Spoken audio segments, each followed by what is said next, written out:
салом мухлисони ММА, ташаккур ки ҳамеша бо мо ҳастед. дар ин видео мо барои шумо чанд мавзӯи муҳим ва навтарин хабарҳоро аз олами ММА ҷамъ овардаем.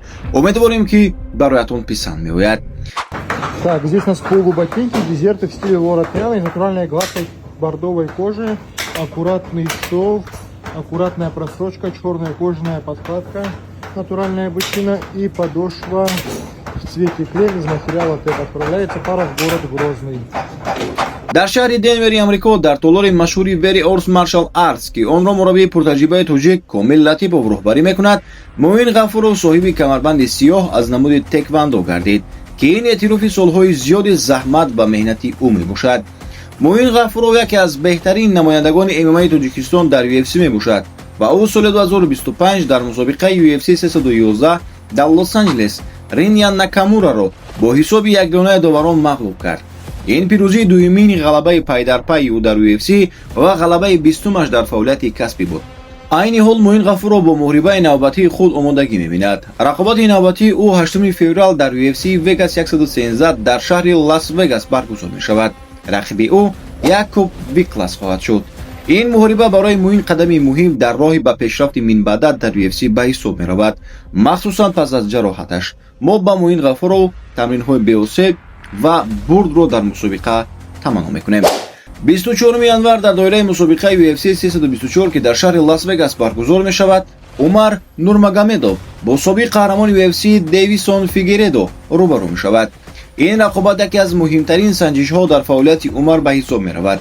дар ин муҳориба Умар бо бартарии ҷиддӣ вориди октагон мешавад.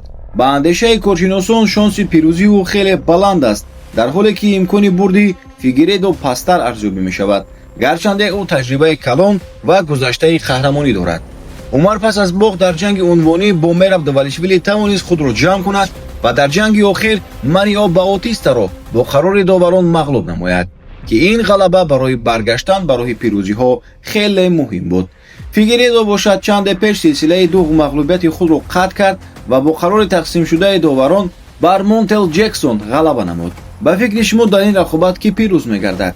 ҳатман дар комментария нависед.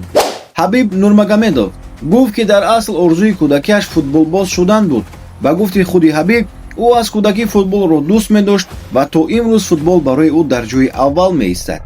ӯ мегӯяд ки дар ҷавонӣ мехост футболбоз шавад, аммо ба варзишҳои размӣ омад, зеро падараш мураббӣ буд ва ӯ дар ҳамин муҳит ба воя расид.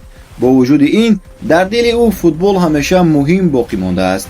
Ҳабиб рақобати охирони худро дар моҳи октябри соли 2020 гузаронд. он рақобат дар доираи мусобиқаи UFC 254 баргузор шуд. рақиби ӯ Ҷастин Гейҷи буд. Ҳабиб он рақобатро дар даври дуюм бо усули буғӣ кардан бурд.